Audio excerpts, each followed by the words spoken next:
Welcome, Traceable Designers. Today we're making the beautiful straight style swag valance. This valance can be adjusted wider for wider window configurations. You also have a choice of two center panel connectors, the scalloped and the straight, and it can be used as just a front piece or scarf style to show the front and the back of the connector. Your Traceable Designer kit includes two swag styles. You have the scalloped swag that uses designer scarf accents on the sides. And then you have the straight style, which we're making today. This is a straight style swag that uses a connector in the center to connect the two side panels.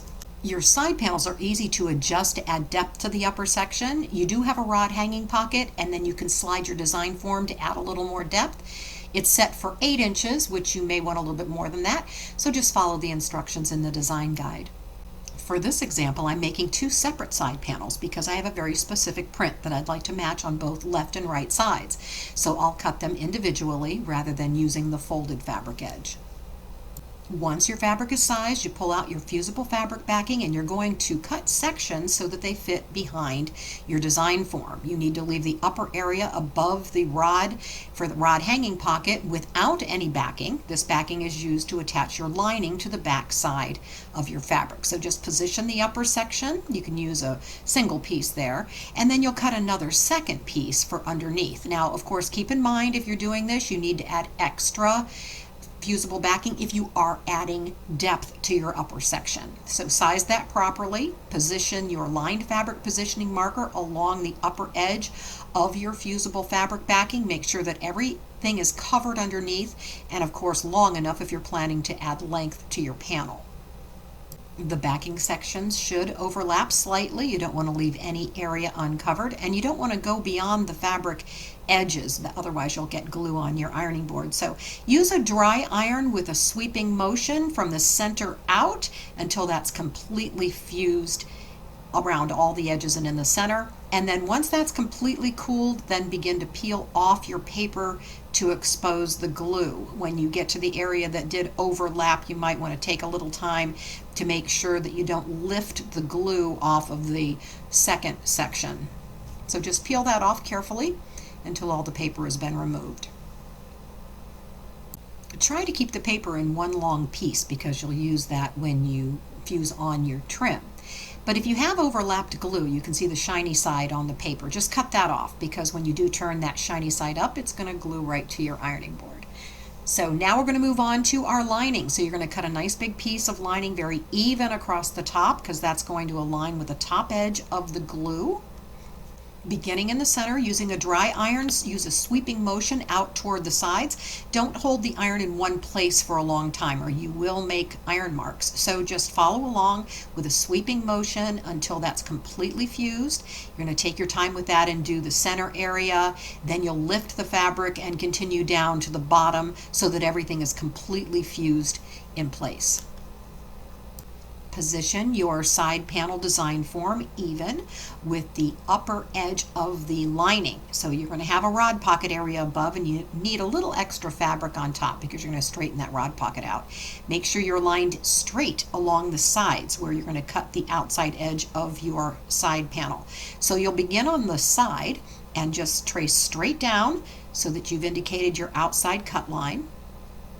Once you've done that, you also are going to be doing the rod pocket area above, and then you trace the inside area. If you're adding length, of course, you will have moved this down before you trace the inside area.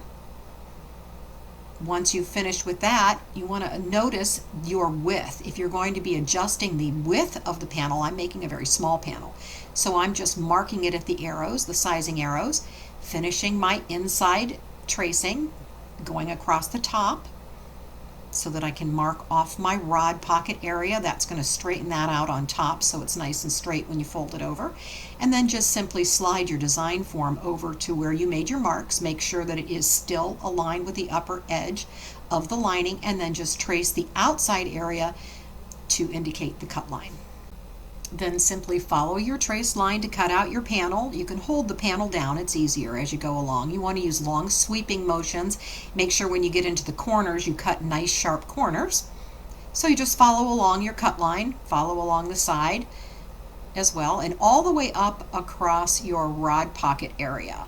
So you're going to make sure you go all the way up across the top. Then you have to even out the upper area. So you'll follow your line along to cut that off, and then just simply finish cutting out the inside area and the area below. That way you'll have a completely cut out side panel.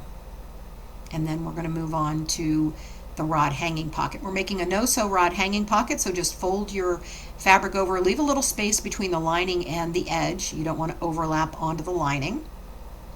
Then you're going to cut a piece of fusible fabric backing to fit inside of that area without overlapping onto your ironing board and without overlapping onto the lining. You need that separate there with a little space so that your pocket does not fuse together.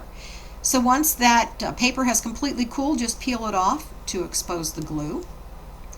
Then pull a tight pocket across. You want to make sure that's nice and tight and straight, and then you're just going to fuse that down. Now you do have a couple layers of fabric, so that'll take a little while to get that fused. So take your time, make sure it's nice and straight, and just fuse your rod pocket all the way in place.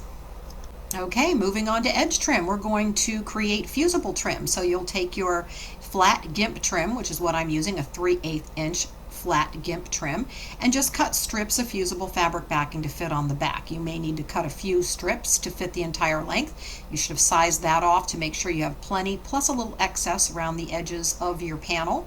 So you'll just fuse your backing onto the back of the strips. It's easier really than it looks. Just continue to move along until that's fused down. Don't overheat, otherwise you'll deactivate the glue, and just overlap your pieces until you're finished. Now we're going to start to add the trim to our panel. I'm beginning in the bottom inside area, so you'll just align that with the outer edge, and then just hold the iron on top of the trim. It does warm up and starts to move. This is a very easy process, but a long process. So just align your iron on the edge of the trim and hold it down. Let that glue adhere, and then the nice part is you can keep going back and moving it. If it isn't where you want it to be, you can just adjust it a little bit and then just keep going over it. As it cools, it starts to adhere and it lays beautifully. You can achieve perfect trim placement when you do this method. Then when you get into the corners, you want to hold the point of your iron and let that adhere in the point, and then you're just really going to bend the trim. So you'll just bend that trim, warm it up, position it, and if you need to keep changing it, you can keep moving it. And even if you have it where you don't want it to be, you can just warm it up and move it. So then just follow around the entire edge of your panel until you get to the top, and then you're just going to snip that off, fold it underneath, and then just fuse that down. To finish your panel, you're just going to have a straight strip along the outside wall side of your panel, so just iron that down. And then when you get to the end, there's a couple of options. You can either flip the trim under and fuse that down. It may be visible from the back a little bit when this curves around the side, or you can just snip off an even piece of your trim and then pull out your gems that are included in your package. And then you can just put a little gem right on the end. If you have a glue gun, just put that on there. That way you don't have any trim exposed on the back side. But in this case, I'm going to fold that under, and then I'm just going to fuse that down with a little bit of the trim on the back side of the lining. After making your second side panel, move on to your connector panel. I'm making a small V shape. You have a connector panel design form that has a scalloped and a straight side, so we're using the straight side. And when you're adjusting your fabric, you want to make sure it's wide enough to cover the rod area exposed between your two side panels. And if you've added any depth, you want to accommodate that by adding depth to your fabric section before you cut it out. So align any print that you have and then start to prepare your fabric section. You'll just measure that off so that you get rid of any excess. You don't want to have too much fabric. Then just add your backing, peel off the paper, add your lining, and then you're going to just size this for depth first, and then position your design form on the open side, the cut side, to trace so that the V shows up in the middle. And then you can see I have my connector panel complete. Next, you're going to add trim to your connector panel. Follow the same process for preparing the trim. Follow around the edges. And then when you get to the end, all you do is snip it off and then just align those two. You won't see that anyway. It'll be hanging in the back. Once you've finished all your panels, just pull out your rod and slip the two side panels on the outside, and then use the connector to cover the area between the two side panels. It's a small piece, so you might want to fuse that down so that it lays nice and flat, so just run an iron over top. And you'll be ready to hang your beautiful new straight style swag valance. Thank you for joining me, Traceable Designers, and remember, you can always make your mark with Traceable Designer.